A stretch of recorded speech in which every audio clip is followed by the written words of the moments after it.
significant gun control measures. No, I support them because this issue is perhaps the only thing that can energize conservatives and get them out to vote in the midterms. Look what's happened in the polls since the left began this gun control crusade. Republicans were 15 points behind in the race for the House. Now that's narrowed to 5 points, almost within the margin of error. Most conservatives were calling the House a write-off, but now it's game on again. Why?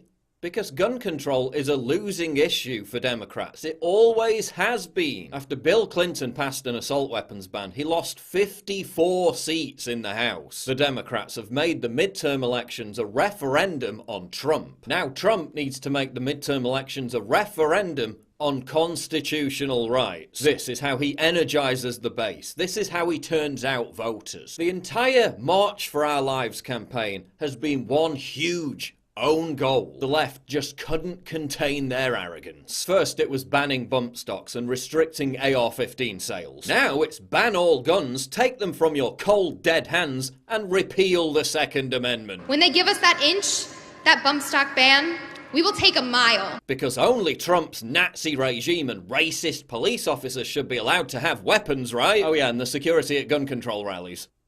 But seriously, they've made a huge political error. Notice how some Democrats responded to that New York Times op-ed. Think Progress, Washington Post, they're all panicking. They realized that this gun control purge has woken up Republicans from their slumber. Listen to what the Washington Post's Aaron Blake said. The move might as well be considered an in-kind contribution to the National Rifle Association to Republicans' efforts to keep the House and Senate in 2018 and to President Trump's 2020 re-election bid. Shh, don't tell them what we actually plan to do, idiots. You might rile them up and give them a reason to vote against us. You have over 100 million semi-automatic weapons in the United States right now. What do you do with those? Do you go to people's homes and take them? That's a real question. See, that's exactly what I mean. How insane do you need to be to think you can disarm 70 million American gun owners of 300 million guns with no consequences whatsoever? The left is actually that crazy. And the fact they've let slip this agenda is blowing up in their faces. The March for Our Lives was just a huge recruitment drive for Democrats. Less than 10% of the attendees were children. You really think those who organize the protest, the big Soros groups, the big Democratic organizations, really care about ending gun violence? No. They care about power. But they've made a huge tactical mistake. Gun control is as toxic an issue to the Democratic Party as Hillary Clinton was. So let them keep talking about it.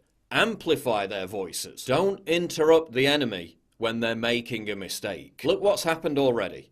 Gun sales are surging again. The midterm polls are tightening. Even in CNN's poll, Trump's approval rating is climbing.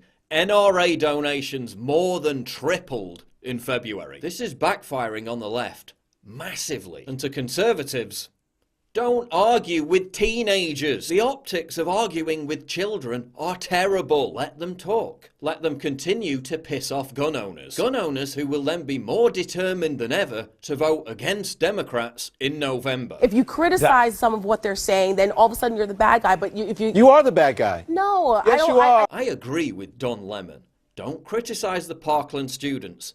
Encourage them. Because in their rush to exploit tragedy and use children as political props, the left has made a huge miscalculation. One that could actually give conservatives a chance this November of snatching victory from the jaws of defeat.